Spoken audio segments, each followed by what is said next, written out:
The major issue that led to the Council of Nicaea was a dispute between Alexander, the Bishop of Alexandria, and one of his presbyters named Arius. Arius taught that Jesus was not God, being of a different substance than the Father. His view was condemned at the council.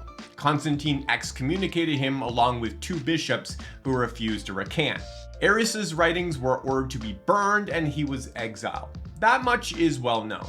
What may surprise you is that just 10 years later, Arius was restored to ministry at the Council of Jerusalem in 335 AD. I warned you I was coming back, and I'm back. Constantine had heard from an Arian sympathizing priest who was close to his sister that Arius had been misrepresented at Nicaea. Well, I think that he's misunderstood. Wanting to resolve the conflict, Constantine invited Arius to present a statement affirming his orthodoxy that aligned with the Nicene faith. Arius wrote out a confession and swore an oath that he did not hold any of the errors for which he had been condemned. My lord, I am not a heretic. The pro-Nicene camp, however, didn't buy it. Church historian Socrates Scholasticus, writing a little over a century later, said Arius only pretended to accept the Nicene Creed, and he wasn't alone in that opinion. Still, the Council of Jerusalem accepted Arius' confession and approved his restoration. They sent him back to his home bishop in Alexandria, but that bishop was now Athanasius, who had succeeded Alexander.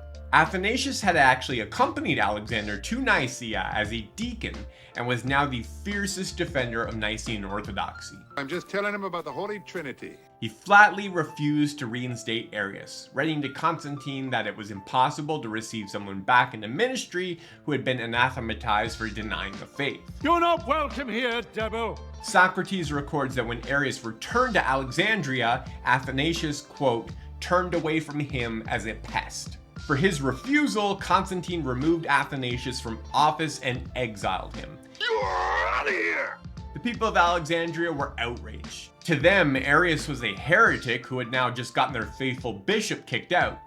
Tensions arose and disturbances broke out. In response, Constantine had Arius summoned to Constantinople to answer for the unrest. Explain yourself. The bishop of Constantinople at the time was named Alexander, not to be confused with the earlier Alexander of Alexandria. This Alexander was another staunch defender of Nicene doctrine. We believe in one God, eternally existing in 3 persons, the Father, the Son, and the Holy Spirit. He didn't want to receive Arius, but was pressured by Eusebius of Nicaea, who threatened to have him removed if he didn't comply. Facing this threat, Alexander turned to fervent prayer for several days. According to Socrates, he prayed this, that, quote, if the opinion of Arius were correct, he might not be permitted to see the day appointed for its discussion. But if I hold the true faith, then may Arius, as the author of these evils, suffer the punishment due to his impiety.